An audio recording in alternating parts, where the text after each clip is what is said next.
Hello बच्चों, कक्षा 12 की नागरिक शास्त्र की ऑनलाइन क्लास में आपका स्वागत है। सबसे पहले आप सब लॉकडाउन के नियमों का पालन करें और कोरोना वायरस से बचाव के लिए अपने हाथ को धोएं, मुंह को ढक करके रखें और अनावश्यक रूप से बाहर ना निकलें।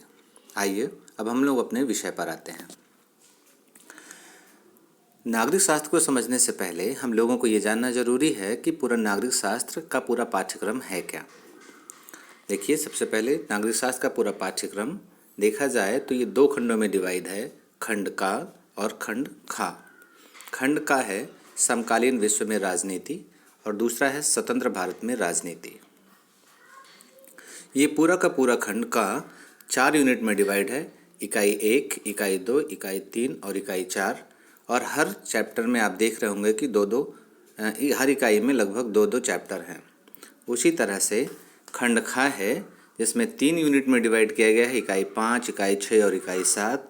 और इस 3 यूनिट जो है ये 3-3 चैप्टर में डिवाइड किया गया है। हम लोगों को सबसे पहले ये देखना है कि हर इकाई में से प्रश्न पत्र में क्या क्या और कितने अंक की चीज़ें पूछी जाएंगी।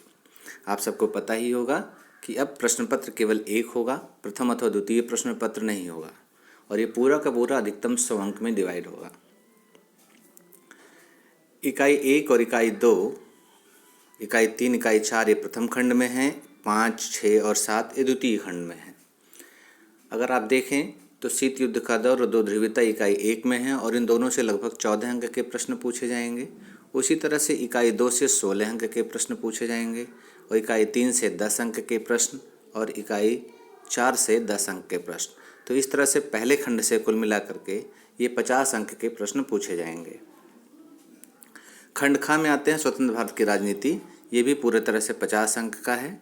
इसमें पहला जो खंड होगा, जो खंड इकाई 5 के नाम से है, वो 16 अंक का है। इकाई 6 18 अंक का है और इकाई 7 ये 16 अंक का है और ये भी कुल मिलाकर के 50 अंक का। इस तरह से आप देखेंगे तो पूरा का पूरा आपको 100 नंबर का ये पूरा का पूरा प्रश्न पत्र है। ठीक है, आइए अब हम लोग आगे देखते हैं कि ये पूरा का पूरा पाठ्यक्रम किन तरह के प्रश्नों से पूछा जाएगा।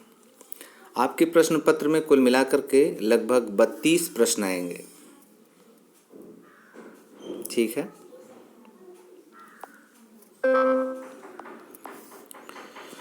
इनमें से 10 प्रश्न ऐसे होंगे जो बहुविकल्पीय प्रश्न होंगे। बहुविकल्पीय प्रश्न का मतलब यह है कि एक प्रश्न पूछा जाएगा और उसके 4 विकल्प दिए होंगे, उनमें से कोई एक उत्तर सही होगा जिस पर आपको सही का निशान लगाना होता है।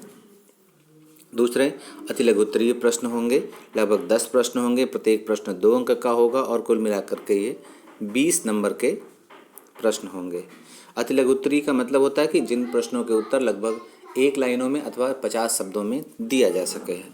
दूसरा होता है लघु उत्तरीय प्रश्न, ये 6 प्रश्न आएंगे और प्रत्येक प्रश्न 5 अंक का होगा, कुल अंक होंगे 30। इनके उत्तर लगभग 100 शब्दों में या 125 शब्दों में दिए जा सकते हैं। दीर्घ उत्तरीय प्रश्न 4 होंगे, 6 नंबर के होंगे और लगभग 24 नंबर इस तरह से पूरा का आएगा। दीर्घ उत्तरीय प्रश्नों के उत्तर आपको 150 शब्दों में देना चाहिए।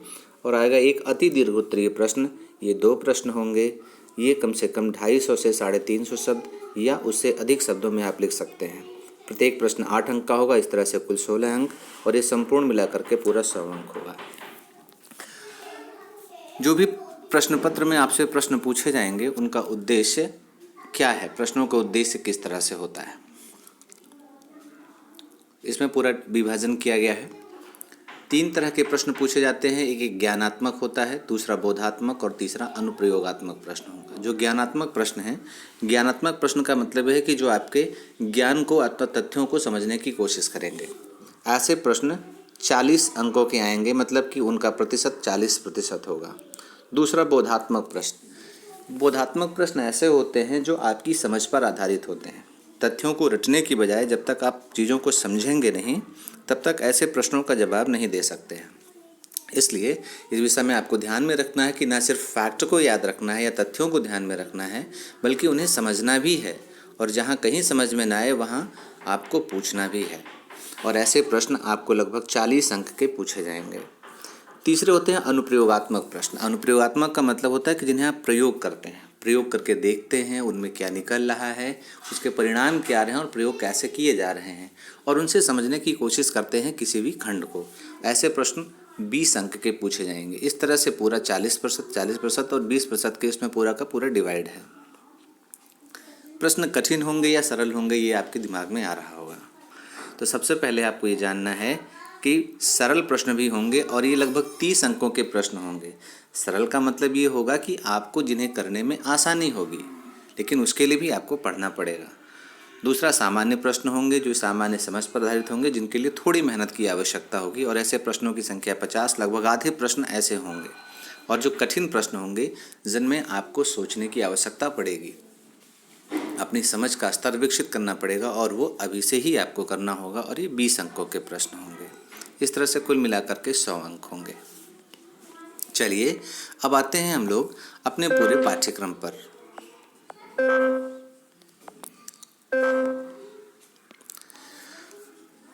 हम लोगों ने देखा था कि पहला खंड है, उसका पहला अध्याय है शीत युद्ध का दौर। आपका पूरा पाठ्यक्रम में डिवाइड है 5 चीज़ों में। इस पाठ्यक्रम में पहले हम लोगों को दिया है द्वितीय विश्व युद्ध के पश्चात 2 शक्ति गुटों का उदय, दूसरा है शीत युद्ध की रणभूमि, 2 ध्रुवीयता की चुनौतियाँ, नई अंतर्राष्ट्रीय आर्थिक व्यवस्था और भारत तथा शीत युद्ध। ये 5 हेडिंग्स में इन्हें पढ़ना है। आप चाहें तो इनको अपने कॉपी में नोट कर लें, अपने रजिस्टर में नोट कर लें कि पूरा पाठ्यक्रम पहले चैप्टर का क्या है। और हम लोगों को इस माह इस पूरे पाठ्यक्रम में इन्हीं चीज़ों को समझना है कि आखिर शीत युद्ध है क्या, और ये दौर क्या चला था, उसके क्या परिणाम आए, क्यों शुरू हुआ, इन सारी चीज़ों के बारे में हम लोग जानेंगे। तो चलिए पहले अध्याय के बारे में हम लोग बात करते हैं। इस अध्याय को पढ़ने के बाद आप क्या सीखेंगे? शीत युद्ध का दौर, ये अध्याय 1 है। इस युद्ध में हम लोग सीखेंगे कि शीत युद्ध होता क्या है। सबसे पहला प्रश्न आपके दिमाग में यही आएगा ही कि आखिर ये शीत युद्ध है क्या। दूसरा है कि शीत युद्ध में किस तरह 2 महाशक्तियों के बीच एक वर्चस्व चला। वर्चस्व का मतलब होता है कि हर कोई एक दूसरे के ऊपर अपनी बात रखवाने की कोशिश करता है, और ये 2 महाशक्तियाँ कौन कौन सी थी, उन शक्तियों ने एक दूसरे के बीच वर्चस्व का जंग कैसे चला, ये सब हम चीज़ों को सीखेंगे और आपको अपने दिमाग में ध्यान में रखना है। तीसरी बात है कि शीत युद्ध ने विश्व के विभिन्न हिस्सों को कैसे प्रभावित किया। ये इतना इम्पोर्टेंट क्यों है, शीत युद्ध के बारे में हम क्यों पढ़ रहे हैं, इससे विश्व में क्या प्रभाव पड़ा, अलग अलग देशों पे क्या प्रभाव पड़ा है, इस अध्याय को पढ़ने के बाद हमें ये जानकारी मिलेगी। इसके बाद ये भी हम जानेंगे कि गुटनिरपेक्ष आंदोलन क्या था और उसका उदय कैसे हुआ। एक नई चीज़ है, अभी तक आप शीत युद्ध जान रहे हैं, शीत युद्ध में एक नया शब्द आता है गुटनिरपेक्ष आंदोलन। हम ये भी जानेंगे कि गुटनिरपेक्ष क्यों कहते हैं, ये आंदोलन शुरू कैसे हुआ और उसने क्या शीत युद्ध को प्रभावित किया है। फिर ये भी जानेंगे कि गुटनिरपेक्ष देशों ने अंतर्राष्ट्रीय आर्थिक व्यवस्था बनाने के प्रयास कैसे किए। शीत युद्ध को कम करने में इन लोगों का क्या रहा है। एक ऐसी अंतर्राष्ट्रीय आर्थिक व्यवस्था थी जो बिल्कुल नई की मांग करते, उन लोगों ने क्या क्या उसके लिए किया है। और अंतिम में हमें पता चलेगा कि शीत युद्ध के दौरान और गुटनिरपेक्ष आंदोलन, इन दोनों में भारत क्या कर रहा था, भारत की भूमिका क्या थी। ये हम लोगों को सीखना है इस पूरे चैप्टर में। इसके लिए हम अभी आपसे करेंगे कि कुछ आपको हम PDF कॉपी अवेलेबल कराएंगे। आपको व्हाट्सएप नंबर पर, इस ग्रुप में जहां आप जुड़े हुए हैं वहां पर PDF आपको मिलेगा, आप उसे पढ़ेंगे और उसके बाद अगली कक्षा में मैं उसे डिटेल्स में आपको लगभग हर चैप्टर वाइज जो सिलेबस में हमारे था, अभी हम लोगों ने देखा है ये कि द्वितीय विश्व युद्ध के पश्चात 2 शक्ति गुटों का उदय हुआ, शीत युद्ध की, ये अलग अलग हम लोग खंडों में अलग अलग हेडिंग्स के माध्यम से इसको जानने का प्रयास करेंगे। लेकिन सबसे पहले ज़रूरी है कि आप लगभग वो चीज़ें पढ़ें। आपको जो भी हम PDF अवेलेबल कराएंगे उसमें आपको ये देखना है कि पहला टॉपिक जो है वो है आपका क्यूबा का संकट। एक हेडिंग दिया हुआ है क्यूबा संकट। क्यूबा संकट भी आपको पढ़ना है और साथ में आगे दिया है शीत युद्ध क्या है। ये दोनों चीज़ें आप पढ़ेंगे और अगली कक्षाओं में हम इसके बारे में एक्सप्लेन करेंगे। और तब तक आप सुरक्षित रहिए, घर पर रहिए और मैं आपके लिए नई वीडियो बनाने का प्रयास कर रहा हूँ। धन्यवाद। और जो PDF आपको मिल रहा है उसे अभी से पढ़ना शुरू करिए। कल 9:50 पर फिर आपसे मुलाकात होगी। तब तक के लिए नमस्कार।